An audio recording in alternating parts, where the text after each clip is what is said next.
Hey, this is Dr. Flight. Hope you're doing awesome. This is a video that will touch upon on a topic called cause-related marketing. Now, cause-related marketing is a very popular concept in certainly in academic writing.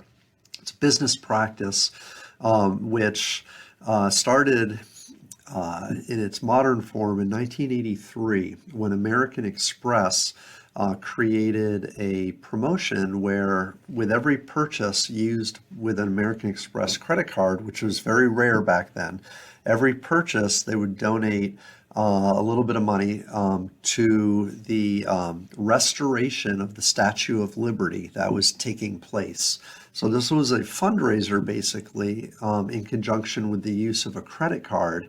And at the time, this is the very first active project, I guess you'd say, with a organization, a for-profit company to generate business activity and use some of the money to donate towards a cause. And therefore, it's called cause-related marketing. Now, since then, of course, we see this all the time, everywhere. Every organization, pretty much, for-profit organizations, have some type of outgoing activity that they do. So cause-related marketing, it's a little bit different, not the same thing as CSR, corporate social responsibility. It could be a component, a part of CSR. So, but it's not the sole kind of element that CSR is. Cause-related marketing, though, it's very common and popular.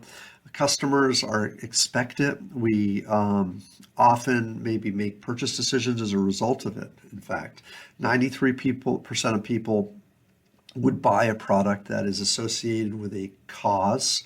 80% of people are willing to buy a product from an unknown brand with a strong social and environmental credential. So in other words, this lends itself to a brand that people know about versus a brand that's unknown. People will favor the unknown brand as a result of their cause-related activities. 71% of people report being willing to pay more for a product that is engaged in social responsibility activities. 57% of people would purchase a product of lower quality. This is crazy if it were made more socially and environmentally responsible ways. So in other words, people are willing to pay more.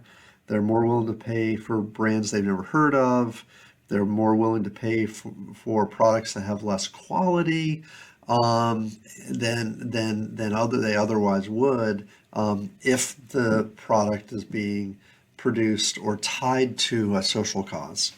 So that's kind of like an important concept. And so the term cause-related marketing then is then kind of a thing that we lean towards. Now, in this video, we're going to actually walk through the different ways companies get involved with causes. There's going to be a whole bunch of different practices, and so we'll walk through each of those as we go through this, and then eventually wrap up. So, why does this work? Why does this make sense? Why is this something that happens? Well, there are a certain step of or set of linkages that happen psychologically when a company gets involved with a cause. Then they start to link and associate that company with the cause. At the same time, they want to help the cause out. So they say, well, look, if this company is helping the cause, if I use this company, I'm helping the cause. Basically, the linkage that's happening. So generally, people feel empathy for others and gain a sense of accomplishment or satisfaction by helping others. So in other words, we generally want to help out other people, but sometimes we find it difficult to do that. So if a firm or a brand can help consumers help others, then the consumer transfers or associates the feelings of accomplishment and satisfaction onto the brand as a result of them buying that brand. So if I can buy a brand that helps a cause, then I'm helping that cause via the brand. That helps me feel better about myself. So there's an emotional or an affective type of a response, which leads to some type of an attitudinal change, which then leads to an idea to act. So I feel like I should help these people. I know that this brand is helping these people out. And so my attitude towards this brand changes, right? I feel better about this brand because using them, I can help these people out myself. So I'm going to buy this brand. And in doing so, I'm going to lift up my self-esteem, my feelings, right? But in turn, I'll also, help these people out as well. So it's as much an emotional kind of lift that you're getting than anything else is. All right, so that's kind of the idea. So we mentioned this idea in other videos called cause marketing. So we'll kind of repeat some of this stuff. You might be familiar with cause marketing already, or purpose-led marketing, where it's the alignment of a for-profit brand with a cause to unlock social and brand value. So cause marketing then is one where we take the brand and we put money, we position it towards a cause, and that adds value to the brand. The brand actually gains brand equity because of this. It's a more valuable brand as a result of aligning with the cause, but then also awareness is built for the cause itself. So cause marketing is the strategic deployment of resources that we do. So it's not something that just happens. It's not just something that is kind of, evolves. It's a strategic plan. It's a strategy. So if I'm trying to build a brand, one of my strategic initiatives might be to align it with a cause, and that cause needs to align with my product, and then I'll be good. So cause marketing then plays a dual role of serving and accomplishing both social goals and organization goals simultaneously. It's not the same thing as I mentioned with CSR. Corporate social responsibility is a bigger a broader kind of practice across the organization. Cause-related marketing might be thought of as the CSR component for marketing, I guess, is probably a good way to think about it. CSR, though, is a broader approach embraced by the whole organization. Motivation for CSR may be altruistic, whereas motivation for cause marketing may be more strategic. And so this is kind of an important concept to think about, that this is a strategic thing that we do. We will actively look at causes that make the most sense for our company, or make the most sense for our consumers, and use those as our driving force. So cause marketing may be a part of CSR, but it's really kind of devoted to a strategy that we focus on in marketing. All right, so looking at different benefits, like why would we do this? Why are we going to do cause-related marketing anyways? Well, three big, kind of areas here: benefits for the firm, benefits for the consumer, but also benefits for the actual cause or the nonprofit we're supporting. Because remember, when we align ourselves, when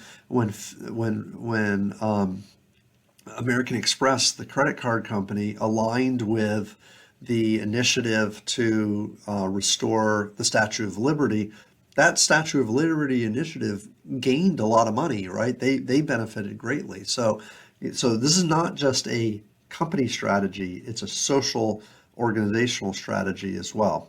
So benefits to the firm, there are going to be a whole bunch of these, but goodwill, positive public sentiment. If you think about public relations, this is a good thing.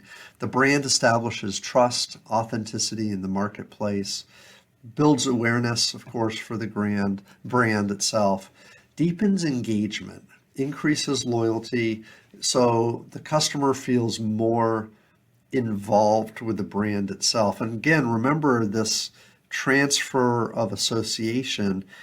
If the brand is helping a cause, then the consumer, I can help the cause through the brand. It builds a deeper kind of meaning of the brand for the company. And then finally here, it helps the brand if a brand wants to expand. If the brand managers want to expand their brand into new locations or into new product categories, this is an awareness thing. This is something that helps them do that.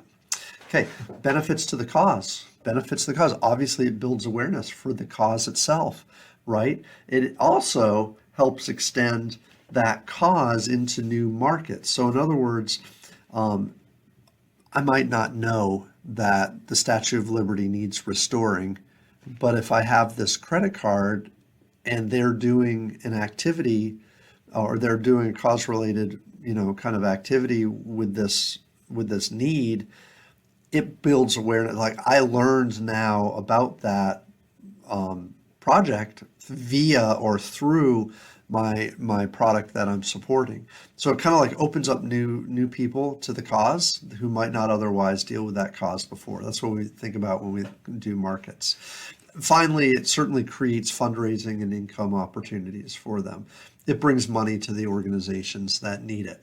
And in some cases, that's what the nonprofit needs, right? The nonprofit often needs money to do what it does, and this brings that to it. So for the consumer, then, what are the benefits? The firm gets a lot out of this, right? The nonprofit gets a lot out of this. What does the consumer get out of all of this? Well, the consumer plays an active role, or they think they do at least, or they feel like they do in solving the problem, right? By using that credit card, I'm able to help restore the Statue of Liberty. See, so like I skipped this step. Like I want to, it's a good cause. It's something that's positive. I like the idea of doing that. So now I have a way to do that. I have a way to help solve that problem. Clearly, it's going to give me a sense of accomplishment, of joy, of self-worth. I'm as much building myself up from an ego perspective by helping others, and this is a way that I can help others, and so that works well for me. So all right. So we have defined what cause-related marketing is. We've talked a little bit about its role and why it kind of works kind of psychologically. We've talked about the benefits of cause-related marketing for the firm, the nonprofit, and the customer. Now let's turn our attention to some actual activities that we can use. Like how do companies today do cause-related marketing? So these are not in a particular order, but here are some examples. Number one, sponsoring, licensing, and co-branding. A firm may financially support a nonprofit, and in doing so, attach its name to the nonprofit or a nonprofit event. So we see this a lot, especially we have some examples here of different events that have taken place where we have sponsors who underwrite or pay for the right to put their name on the event or with the event. So this is like an event sponsorship. So a local manufacturer sponsors a local high school athletic program, happens all the time. Regional Security Alarm Company sponsors the USTA, that's the Tennis Association's annual Midwest Regional Championship. Certainly, so the company gives them money, they're able to put their name on the event. National car manufacturer promotes the National MAD, Mothers Against Drunk Drivers Awareness Campaign. Well, that makes sense. It's a car rental company, and they're supporting a car-related social cause. Another example, an international pharmaceutical collaborates with Doctors Without Borders to immunize a community. So again, these are like sponsorships where the brand will expect some type of brand exposure associated with either events or activities that the company does or that the nonprofit does. Okay, so sponsorships. Number two, something transactional. So a firm can financially support a cause or nonprofit by making a proportional donation that's tied to sales. So this is what the American Express did. So somebody made a transaction. As a result of the transaction, the company donated some money to the organization. So this approach doesn't mean that the company's writing a blank check. It means that they're going to write money or they're going to give money as a result of some business activities that are done. Also, this stimulates sales. In essence, it's a promotion because it incents people to buy product or make a sale. So this boosts the company's sales while also giving money as a proportion of sales to the nonprofit. Okay. Number 3, fundraising. A firm makes a direct plea to our market or our customers for donations. So you go into the store, hey, do you want to make a donation to the Ronald McDonald House? We're just asking for a donation today. Will you donate today? You're not going to get anything. You're not going to get additional product. You're not going to get anything from us, the company, but we will take your money and we will give it directly to this nonprofit. Right. So a retailer may solicit donations and then recognize the donor by hanging up a sign or a sticker or a patch. This is called a sticker or pinup promotion. Again, it can be thought of as a promotion, but it's really a direct pass through for money. Whatever I donate, if I donate $10 today, the company doesn't keep any of that $10. They give it directly to the nonprofit. Okay, so fundraising. Okay, so we had sponsorships.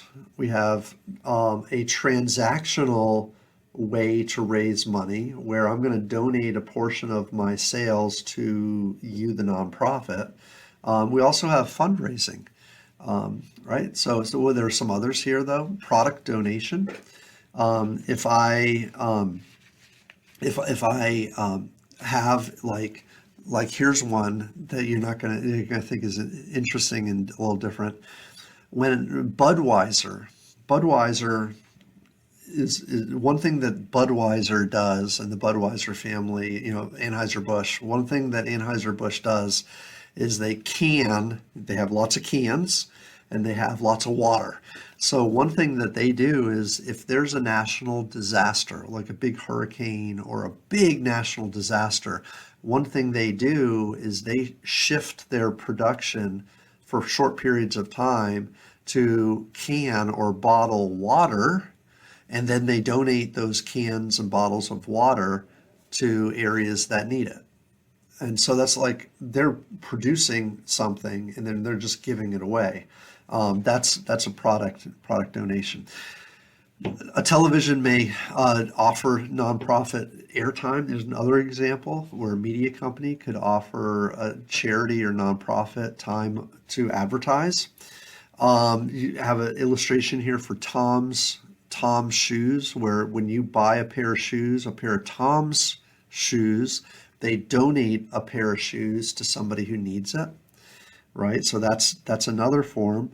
And a couple other ideas here, both active facilitation and one-for-one donations. So that one-for-one donations is a Tom example, where buy a pair, give a pair. It's basically it is kind of what it is.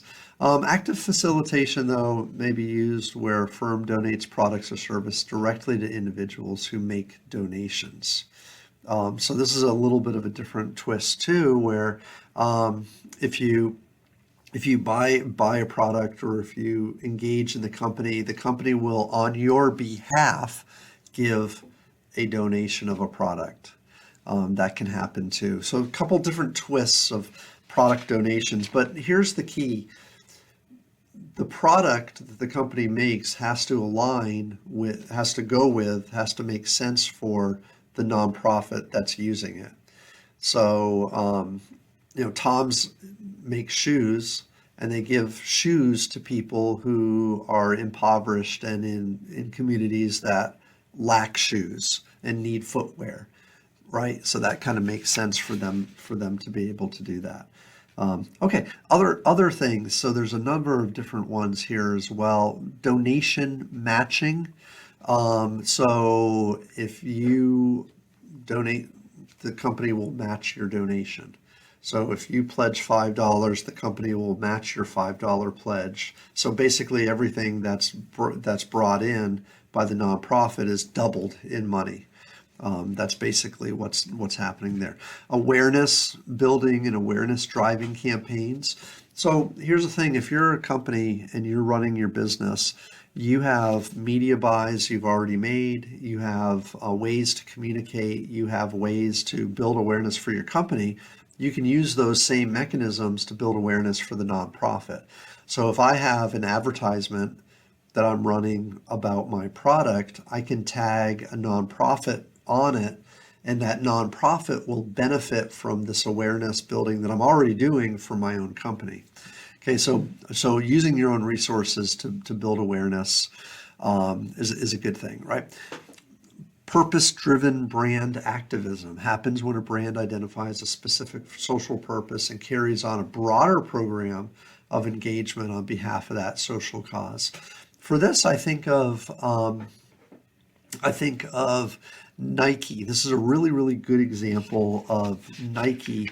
And when Nike hired Colin Kaepernick as a spokesperson, I think this and it was one of their anniversaries of their Just Do It campaign, like the 30th anniversary for that campaign.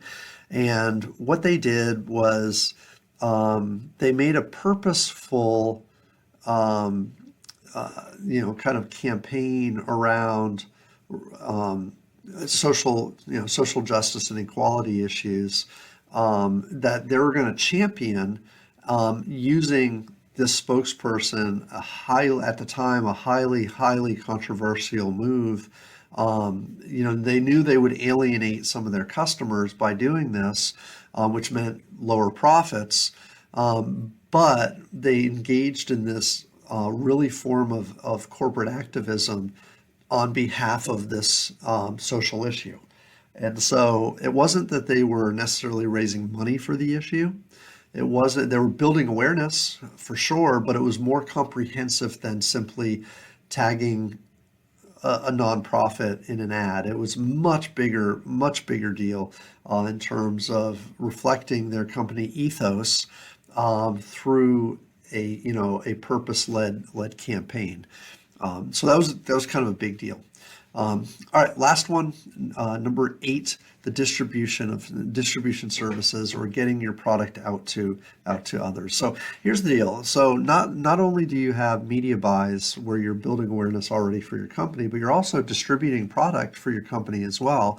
And it might be a case where you have a product that could also be distributed through the system that you already have. Here's an example. Here's some images of some animal toys. These are like for your dog or for your cat or whatnot. You have pet toys. The pet toys in this case are actually fundraising tools for the ASPCA, which is an animal activist nonprofit. And so, like, imagine you are PetSmart or some type of a retail chain of pet stores, and you use your shelf space and you use your distribution system to pass along these products and actually sell these products in your space, and then pass the profits on, or allow the nonprofit to profit off of those, gain money off of those products that you've distributed for them, right? It's a thing where you're distributing these things for you. So PetSmart is an example here. They don't handle pet adoptions directly. Here's another one example, but instead they offer in-store space for local rescue shelters to use as adoption locations. That's something that they do. So think about distributing services or products and tapping into your resources that you have as a company, then letting the nonprofit also use that space and use those things that you're, the distribution tools and resources that you have. Okay, so there's so many different ways a company can be engaged with nonprofits. And these are eight different examples of such. So let's wrap this up. Let's just again review some of these questions. Cause marketing creates a brand image, self-image kind of alignment, if you will, and that's one of the ways that cause marketing sort of drives what's going on. Cause marketing is a strategic deployment of resources. Again, to reaffirm this alignment, just think of this as a strategic sort of activity. Like this is a strategy. This is something we're going to do in order to boost not only the benefits that the firm receives, but also what the nonprofit receives and what the customer receives. Okay, so go back in the video, pause the video where you looked at those benefits, and make sure you understand and can reply. And like if you were asked on a test, for instance, list the benefits of cause-related marketing for the firm. Okay, there were 5 of them there. Or what are the benefits of cause-related marketing for the nonprofit or the customer? Go back, study those, make sure you understand those. Then putting purpose into practice. These are the 8 different kind of ways, I guess, that you can categorize the strategy. So, okay, we're going to do this strategy. We're going to get involved with the cause. How am I going to do that? Well, here are 8 different ways that companies typically do. Okay, so again, be able to know a little bit about each one of these, like what is each one of these, like write a little sentence and be able to respond that you know what each of these are. So again, these questions here, these are good test questions. These are a summary of what you just learned. So you should be able to write these down, know these, and then be able to, study them and know what they're all about. All right. So, hey, have any questions? Let me know. Send me a message or reach out to me. Happy to touch base with you. Otherwise, you have a great day.